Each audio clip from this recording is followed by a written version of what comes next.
Donc nous poursuivons notre enseignement qui s'intitule « Dieu résiste aux orgueilleux ». Nous avions essayé de définir qu'est-ce que c'est un orgueilleux selon M. Larousse, qui nous est venu en aide, parce que j'ai toujours dit que ce n'est pas mauvais, mais faisons attention dans ces choses-là parce que Dieu dit dans sa parole que ma pensée n'est pas votre pensée, mes voix ne sont pas vos voix. Mais il n'est pas mauvais aussi de connaître le terme, le sens du mot. Ce n'est pas quelque chose de mauvais, c'est quelque chose de bien, parce que la Bible nous dit ajoutez à votre foi la connaissance. Donc, c'est ce que nous sommes en train de faire lorsque nous partageons aussi ce genre de thème. Donc, nous avions vu que dans l'orgueil, nous voyons une estime excessive de soi, un sentiment exagéré de sa propre valeur qui porte à se mettre au-dessus des autres. Ce qu'un enfant de Dieu ne doit pas être, c'est ça. Ouais, c'est-à-dire chercher à se mettre au-dessus des autres. Pourquoi ? Nous avons vu Matthieu chapitre 20 où Jésus dit que ceux qui ont cette doctrine-là, chercher à dominer les autres avec rigueur, c'est la doctrine des nations. Et Paul viendra nous dire, non que nous dominions sur votre foi, mais nous voulons collaborer à votre joie, puisque vous êtes fermes dans la foi. C'est-à-dire que quand un orgueilleux, ou bien la caractéristique d'un orgueilleux, c'est lorsqu'il cherche à se mettre au-dessus des autres. Dans cette dispensation dans laquelle nous sommes, nous ne pouvons pas chercher à dominer les autres, non. Nous devons chercher toujours à collaborer avec la foi des autres, puisqu'ils sont fermes dans la foi. C'est très important. Ouais. Avec la joie des autres, puisqu'ils sont fermes dans la foi. Ouais. Donc c'est important. Nous avons pris aussi quelques synonymes, l'arrogance, la prétention, la suffisance, la mégalomanie, toutes ces choses-là. Ouais. Qui montrent, par exemple, quand on voit l'arrogance, on voit l'insolence, méprisante ou agressive. Quand on voit la prétention, on voit une haute idée que l'on se fait de ses propres capacités. La suffisance, le caractère, esprit d'une personne suffisante. La mégalomanie, comportement caractérisé par le dessein excessif de gloire, de puissance, folie des grandeurs. Ce n'est pas mauvais de voir grand. Okay? Ce n'est pas mauvais de voir grand. Mais lorsque ça devient une folie, ça devient d'une manière exagérée. C'est-à-dire qu'on commence à... Par exemple, il y a des gens qui ont la folie des grandeurs. Il y a des gens qui ont la folie des grandeurs. Mais ce n'est pas mauvais dans la foi parce qu'il faut bien équilibrer les choses. Okay? Voir grand, ce n'est pas avoir la folie des grandeurs. Voir grand, c'est la foi que j'ai. Je peux avoir une grande foi, et cette foi-là me pousse à voir des grands. Mais avoir la folie des grandeurs, c'est autre chose. Okay? Donc voilà. Le contraire de l'orgueil, nous avons vu que c'était l'humilité. Nous, la Bible nous pousse à être humble, à la modestie et la simplicité. Okay? Donc, nous avions vu aussi la fierté, qui est différente de l'orgueil. Parce que la fierté ne repose que sur une estime fondée ou non de ses qualités propres. C'est-à-dire, je peux être fier des qualités que j'ai. Je peux être fier de mon épouse. Je peux être fier de mon travail. Je peux être fier de mes enfants. Vous voyez, toutes ces choses-là sont liées à la fierté, qui est contraire à l'orgueil. Ok? Donc, aujourd'hui, nous allons prendre quelques autres écritures. Nous avions vu hier, par la grâce du Seigneur, comment, en fait, Satan a été orgueilleux. Le premier orgueilleux, c'est Satan, parce que nous voyons qu'en fait, Dieu résiste aux orgueilleux. C'est-à-dire que si Dieu résiste à cela, il faut comprendre que ce sentiment-là, cette pensée-là, ne vient pas de Dieu, mais elle vient de l'adversaire. Parce que Dieu ne peut pas résister à quelque chose qui est bon. Est-ce que vous comprenez? Si la chose est bonne, Dieu ne résistera pas à cela. Cette écriture, nous l'avions tirée, n'oubliez pas, dans le livre de Jacques. Dans le livre de Jacques. Dans le livre de Jacques, au chapitre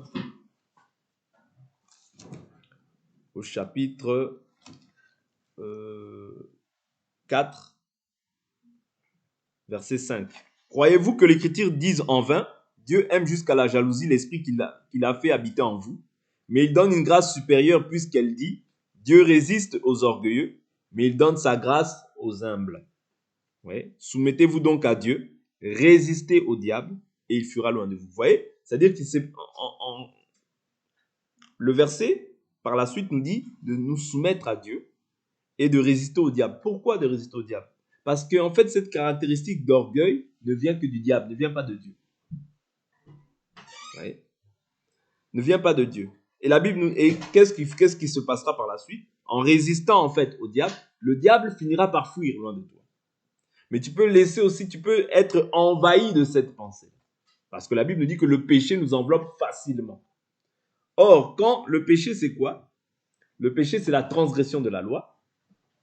Mais le péché, c'est aussi refuser de faire le bien. Si quelqu'un sait faire le bien et qu'il ne le fait pas, il commet un péché.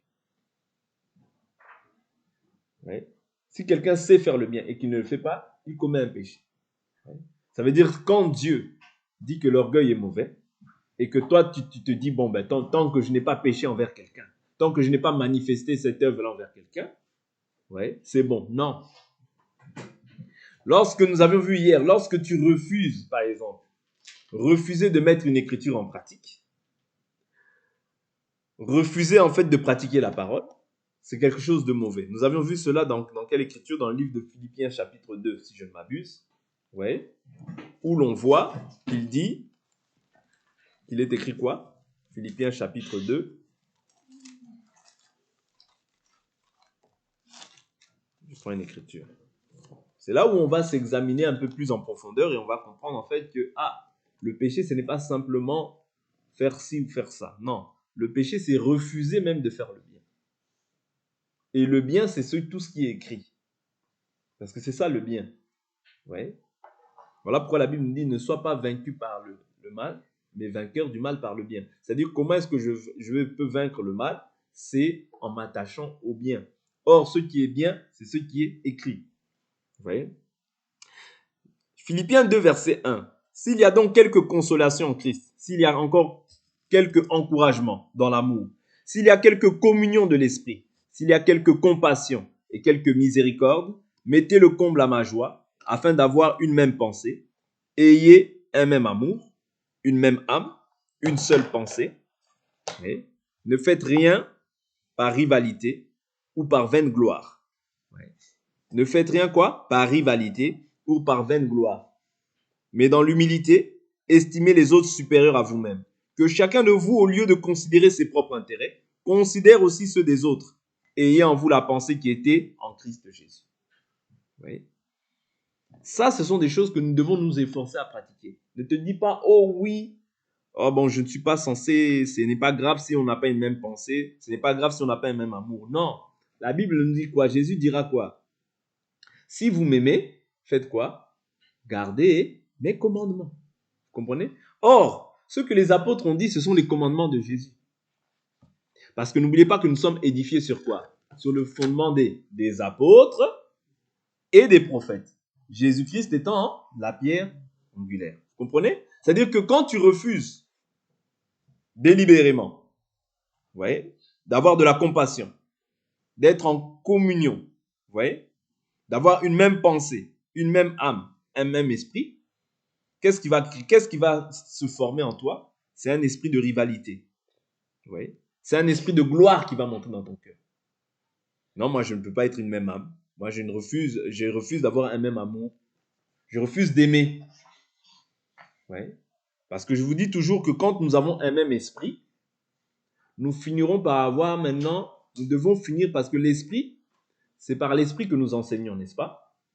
Oui, c'est par l'esprit que nous enseignons. C'est-à-dire cet esprit-là doit faire en sorte que toi et moi, par la suite, nous ayons une même âme. Parce que l'âme, c'est le siège des pensées, des sentiments, des émotions. Oui.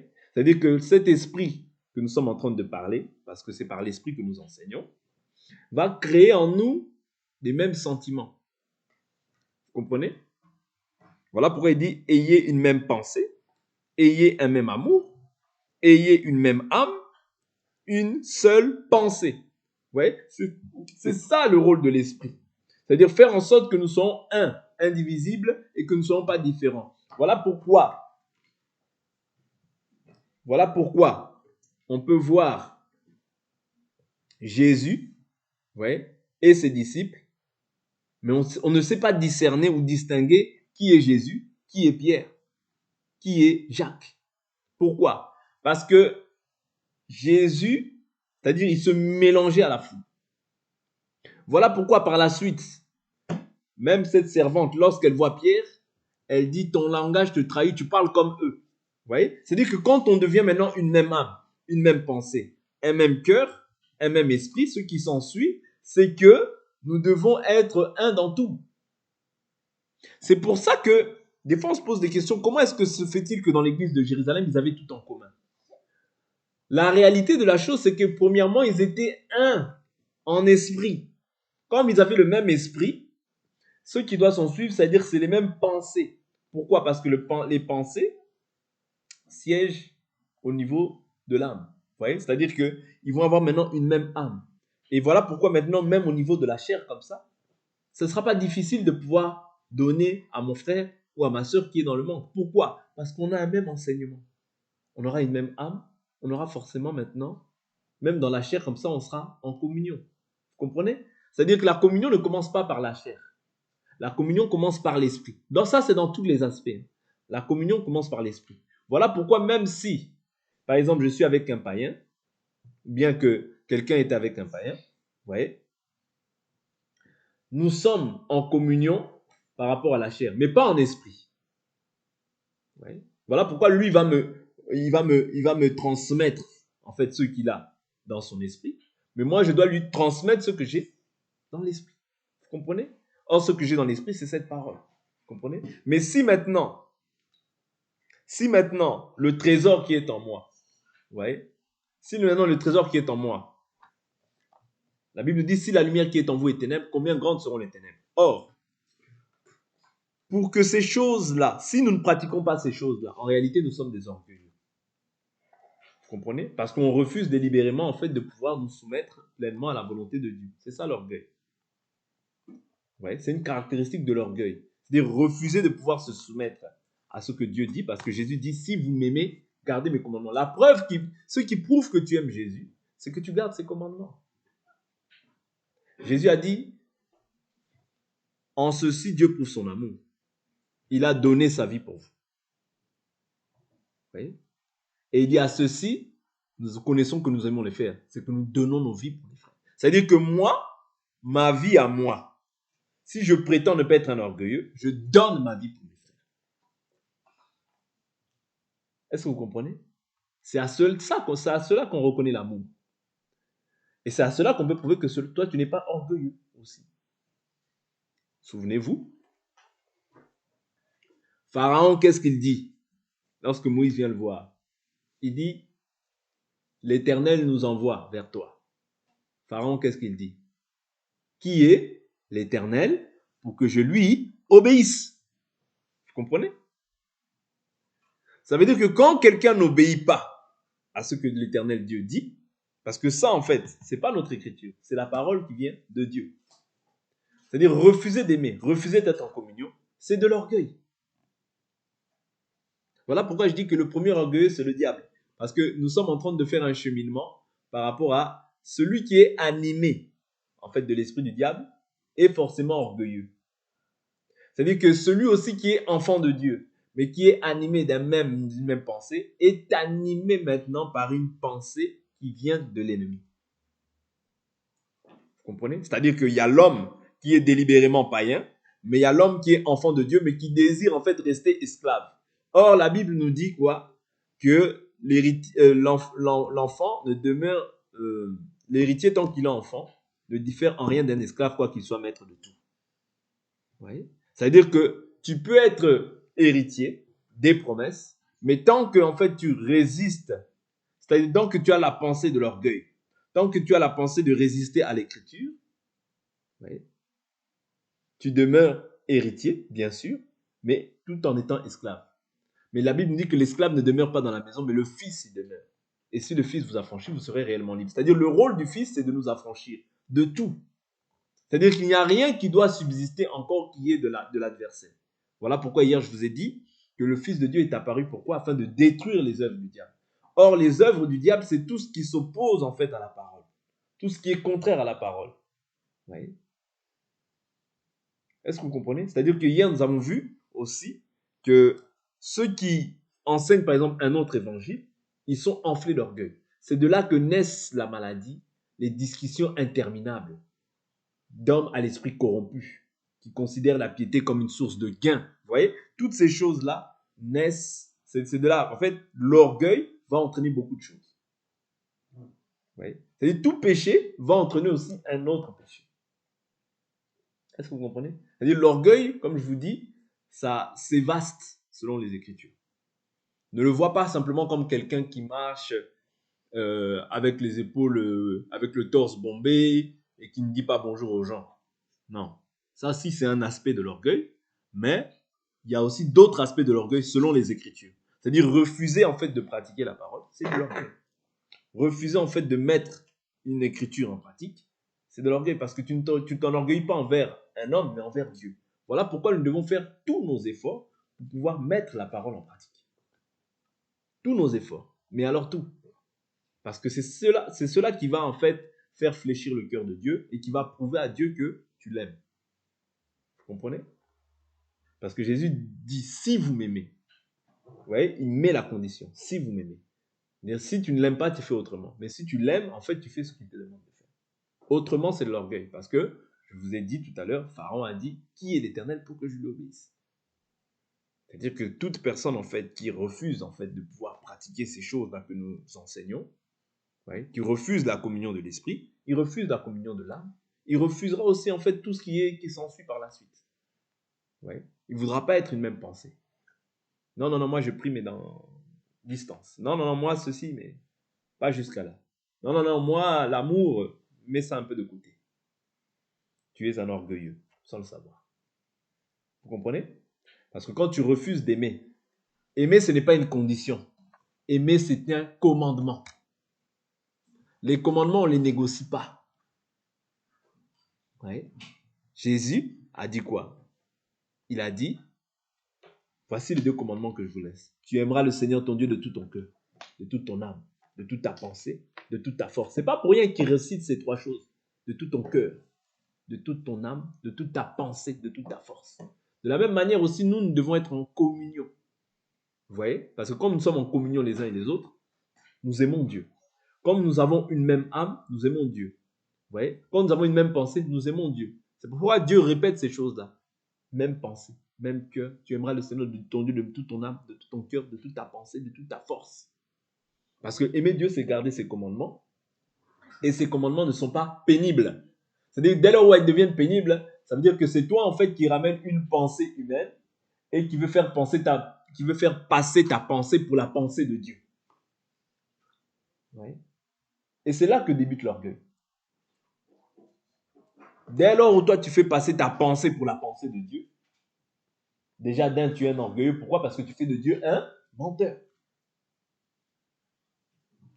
Tu fais de Dieu un menteur.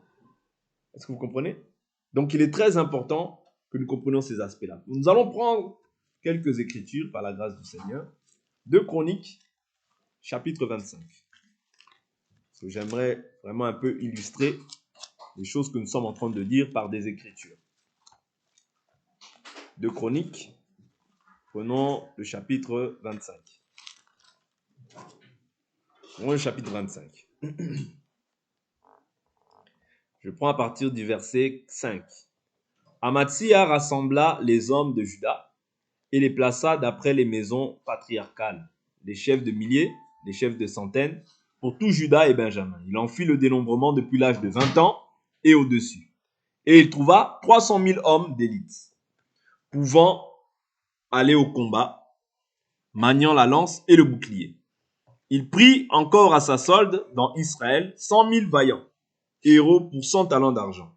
Un homme de Dieu vint lui dire, ô roi, qu'une armée d'Israël ne marche pas avec toi, car l'Éternel n'est pas avec Israël, avec tous ses fils d'Éphraïm. Si tu vas avec eux, quand bien même tu serais ferme au combat, Dieu te fera trébucher devant l'ennemi, car Dieu a le pouvoir d'aider et de faire trébucher. Amathia dit à l'homme de Dieu, et comment agir à l'égard des 100 talents que j'ai donnés à la troupe d'Israël? L'homme de Dieu répondit, l'Éternel peut te donner bien plus que cela. Alors Amathia se sépara des troupes qui lui étaient venues d'Éphraïm, afin qu'elles s'en aillent chez elles. Mais leur colère s'enflamma vivement contre Juda. Ils s'en retournèrent chez eux avec une ardente colère. Amathia affermit son pouvoir et conduisit son peuple. Il alla dans la vallée du Cèdre et bâtit 10 000 hommes des fils de Séhir. Les fils de Juda prirent vivant 10 000 d'entre eux qu'ils menèrent au sommet d'un rocher. Ils les précipitèrent du sommet du rocher et tous furent écrasés. Cependant, les gens de la troupe qu'Amatsia avait renvoyés pour qu'ils n'aillent pas au combat avec lui se répandirent dans les villes de Juda, depuis Samarie jusqu'à Beth-Horon. Ils tuèrent 3000 personnes et firent un grand pillage.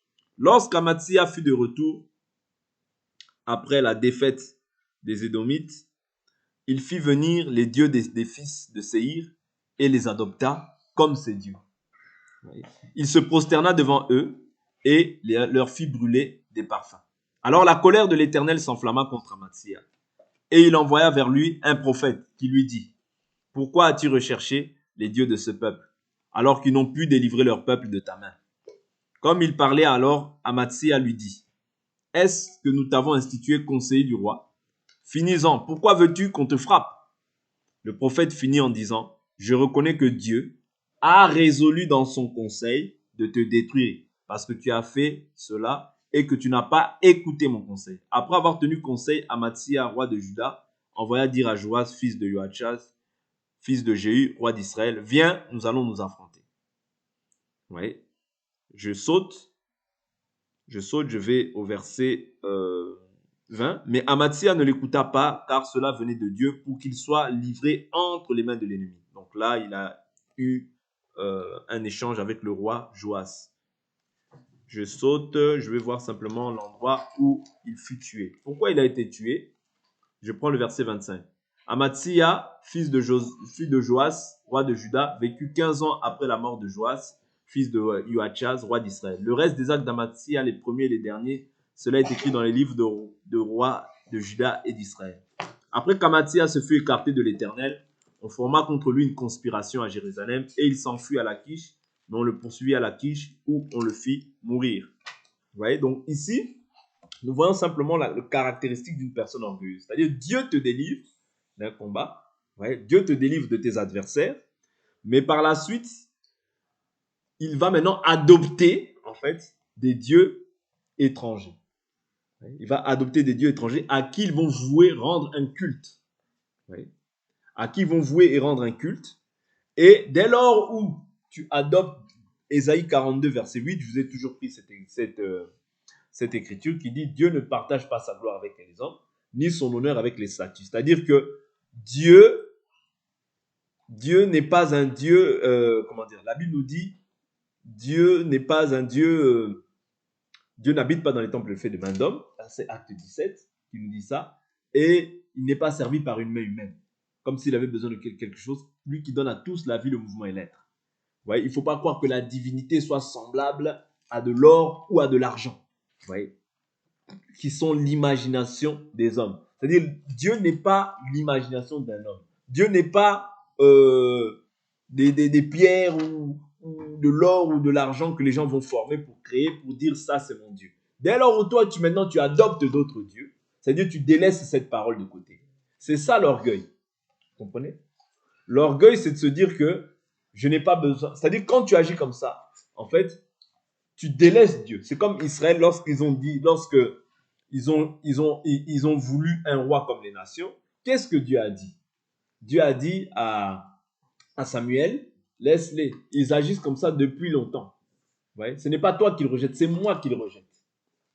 Ouais? Parce qu'ils m'ont rejeté ainsi depuis longtemps. Vous comprenez? C'est-à-dire, c'est ça. C'est-à-dire, dès lors où on rejette Dieu, je vous ai toujours dit que c'est pour s'attacher à autre chose. Et c'est ça l'orgueil. L'orgueil, c'est de ne pas vouloir faire ce que Dieu te demande de faire. C'est de l'orgueil. Vous voyez? L'orgueil, ce n'est pas simplement quelqu'un qui marche comme ça, qui marche droit, qui parle pas beaucoup. C'est-à-dire, non, celui-là, il est humble, hein, il n'est pas orgueilleux. Non. Dans son cœur, il peut être rempli d'orgueil. Mais il peut faire aussi semblant comme si c'était un homme humble. Oui. Comme si c'était une femme humble, elle peut faire semblant. Mais c'est Dieu qui sonde les cœurs. Vous voyez? Parce que l'homme regarde à ceux qui frappent, mais Dieu regarde au cœur. D'où il est très important de comprendre que l'orgueil ne consiste pas simplement dans le fait de pouvoir bomber le torse, mais l'orgueil consiste premièrement dans le fait même de pouvoir ajouter, de pouvoir retrancher quelque chose à la parole de Dieu, c'est de l'orgueil. Parce que dès lors où on agit ainsi, on se dit que Dieu n'a pas tout dit dans les Écritures. Dieu n'a pas mis tout par écrit. Or, l'Écriture dit que Dieu a tout mis par écrit. Vous comprenez? Ce n'est pas pour rien que Dieu met tout par écrit. C'est afin que nous pratiquions ces ordonnances. Si Dieu te dit aime, que toi tu refuses d'aimer, tu es un orgueilleux. Si Dieu te dit, il veut la communion de l'esprit, il veut que nous soyons un en esprit, et que toi tu refuses en fait cette chose-là, tu es un orgueilleux ou une orgueilleuse. Si Dieu te dit, ayez une même pensée, un même cœur, ouais, et que toi tu ne le fais pas, tu es un orgueilleux. L'orgueil, c'est ça. Vous comprenez? L'orgueil débute par là. Quand Dieu nous dit, il persévérait dans la communion fraternelle, dans la fraction du pain et dans les prières, vous voyez, dès lors où les gens ne le font pas, ce sont des orgueilleux. Vous comprenez? Je ne dis pas que les gens, quand ils n'ont pas la possibilité, mais si les gens ont la possibilité et délibérément, en fait, ils ne le font pas, vous voyez, ce sont des orgueilleux. Vous voyez? Et Dieu maintenant résiste aux orgueilleux. Mais sa grâce, il la donne aux humbles. Et l'humilité, Jésus nous en a parlé. Il dit que l'humilité vous fasse voir les autres comme étant plus grands que vous-même. Soumettez-vous les uns aux autres. Vous voyez? Vous voyez? Soumettez-vous les uns aux autres. Nous ne devons pas avoir la doctrine des nations. La doctrine des nations, c'est tyranniser, c'est dominer, c'est asservir, c'est assujettir les autres. Non, Jésus a dit, je répète toujours cette écriture et je le répéterai jusqu'à la fin. Je suis au milieu de vous comme étant le maître, mais pourtant c'est moi qui sers. Vous comprenez? C'est-à-dire que celui qui est même élevé parmi nous doit être comme celui qui est effacé, doit être comme celui qui sert. Ouais. D'ailleurs, c'est la doctrine de l'Église. Parce que la Bible nous dit dans le livre de 1 Corinthiens 12 que ceux qui sont honorés, vous voyez, n'ont pas besoin d'honneur. Mais les membres les moins honorés sont entourés d'un plus grand honneur. C'est-à-dire que quand on met en pratique cette parole-là, il n'y aura pas d'injustice, il n'y aura pas de gens qui vont se sentir méprisés ou négligés. C'est-à-dire qu'on ne manifeste pas l'orgueil. Mais dès lors où on met cette écriture de côté en se disant « Oh, qu'est-ce que ça fait rien », c'est l'orgueil qui va monter dans le cœur. Oui. Hier, nous avions vu Hérode. Il ne donnait pas gloire à Dieu. Qu'est-ce qui s'est passé? Dieu a envoyé un ange. Il le frappa. Et il expira, il mourut. Pourquoi? Il n'a pas rendu gloire à Dieu. Voix d'un Dieu et non d'un homme. Vous comprenez? C'est-à-dire, dès lors où l'homme veut s'approprier la gloire de Dieu, dès lors où l'homme veut rajouter, dès lors où l'homme veut retrancher, vous voyez, Dieu doit aussi lui résister. C'est aussi simple que ça. Voilà pourquoi l'évangile, il faut le retenir dans la simplicité dans laquelle il a été enseigné. Oui. Nous ne pouvons pas ajouter, nous ne pouvons pas retrancher. C'est très important ce que je vous dis. Parce que si nous comprenons l'évangile d'une manière simple comme ça, il n'y aura même pas de conflit. Si chacun sait qu'en fait, il ne fait pas les choses pour l'autre, mais il fait les choses pour Dieu. Parce que la Bible dit, tout ce que vous faites, faites-le de tout votre cœur, comme pour le Seigneur. C'est-à-dire même je vais travailler. Je le fais de tout mon cœur comme pour le Seigneur. Je me soumets à mon employeur. Je le fais de tout mon cœur comme pour le Seigneur. Parce que si je ne respecte pas même mon employeur, je suis un orgueilleux. Est-ce que vous comprenez? Je suis une femme. Ou bien je suis un homme. Je n'aime pas ma femme. Je suis un orgueilleux. Pourquoi? Je résiste à l'écriture. Est-ce que vous comprenez? Parce que la Bible nous dit, Marie, aimez vos femmes. Femmes, soyez soumises. Enfants, obéissez à vos parents. C'est-à-dire la femme, elle ne se soumet pas, c'est une orgueilleuse. L'enfant ne se soumet pas, c'est un orgueilleux. Pourquoi? Parce c'est-à-dire il méprise. Dès lors où, en fait, nous mettons la parole de côté, nous ramenons nos pensées, nos philosophies, et nos pensées, la Bible nous dit que mes pensées ne sont pas vos pensées. Mes voix ne sont pas vos voix. Autant mes voix sont élevées, autant mes voix sont éloignées de vos voix. Souvenez-vous, il y a quelqu'un qui a ramené sa pensée à Jésus en disant, non, Paduenne, cela ne t'arrivera pas, tu ne mourras pas. Mais Jésus dit quoi à Pierre? Arrière de moi, Satan.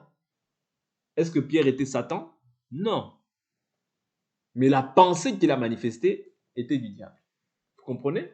C'est pour ça que je dis que c'est très, très, très important de comprendre que tout ce que tu fais, si tu ne veux pas que cela soit assimilé à de l'orgueil, fais-le pour Dieu. Si j'aime ma femme, je l'aime, oui. Parce que quand moi, je ne crois pas que ça, c'est moi. Hein, ça, c'est moi. Et je prends aussi pour appui l'écriture. Je prends aussi pour appui l'écriture. La Bible nous dit le fruit de l'esprit, c'est l'amour. Ça, c'est le fruit qu'engendre l'esprit. Ça veut dire que celui qui est sous l'emprise de la chair, moi, je ne crois pas qu'il puisse aimer. Ouais. Parce que la Bible dit le fruit de l'esprit, c'est l'amour. La joie, la paix, la patience, la bonté, la douceur, la bienveillance, la fidélité, la maîtrise de soi. C'est-à-dire que celui qui vit selon la chair, c'est un amour qui est lié à un intérêt quelconque. Un amour qui est conditionné. Un amour qui ne supporte pas tout. Un amour qui ne pardonne pas tout. Un amour qui ne croit pas tout. Un amour qui ne se réjouit pas de la vérité. Ouais? C'est-à-dire celui qui est sous l'emprise de la chair, en réalité, ne peut produire que la nature qu'il a en lui. Est-ce que vous comprenez? Oui.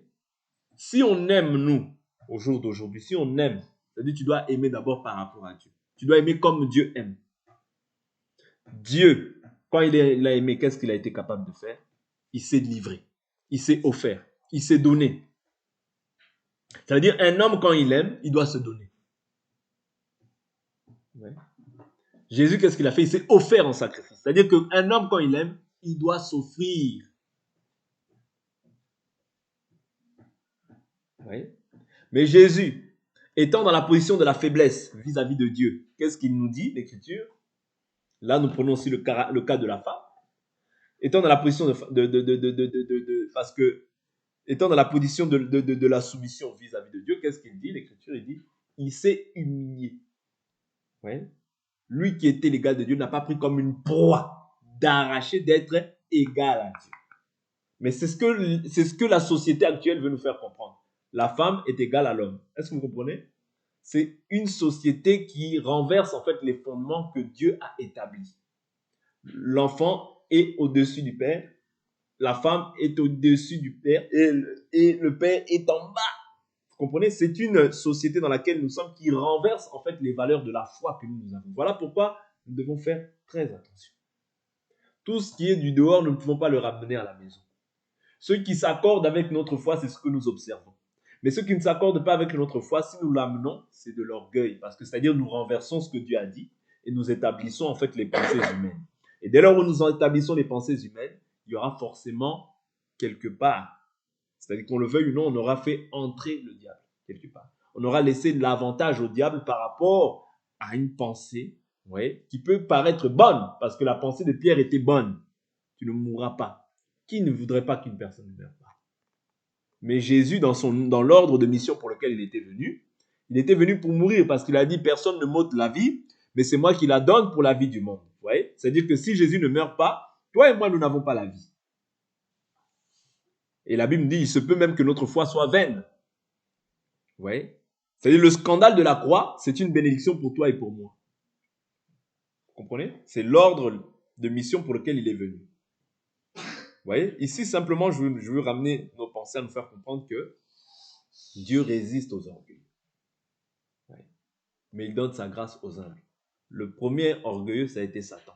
Tous ceux qui sont animés, en fait, du même esprit, c'est-à-dire qui ne parce que je vous dis toujours que Pharaon a dit, qui est l'Éternel pour que je l'obéisse? C'est-à-dire que dès lors où maintenant toi tu rejettes cette parole, que tu le veuilles ou non, dès lors où tu ne respectes pas, que tu le veuilles ou non, c'est-à-dire c'est l'orgueil qui te pousse à pouvoir résister à Dieu.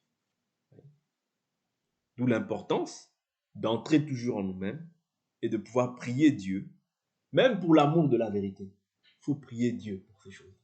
Parce que quand tu résistes à la vérité, Dieu lui maintenant se charge de faire quoi? De t'envoyer maintenant une puissance d'égarement pour que tu crois au mensonge. Parce que tu n'as pas pris plaisir à la vérité. Que Dieu nous bénisse, on va s'arrêter là pour aujourd'hui et on va prier.